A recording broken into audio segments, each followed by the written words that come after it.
Daycares across the state of Texas have remained open, with certain requirements in place from the Department of Health and Human Services to provide child care for essential workers. One of the most important factors is not allowing any children to attend with fevers. They're not supposed to allow anyone, staff included, parents or whomever, kids, that have a fever of 100.4 or greater.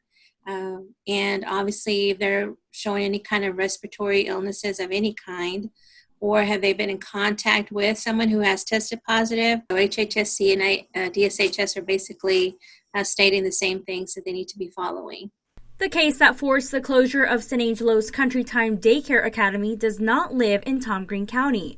But Villarreal says anytime anyone tests positive for COVID-19, HHS works with local health departments for an investigation on the case. If there is somebody that has tested positive, then we may need to know their contacts. Now, in this case, it happens that the child is not really from our county.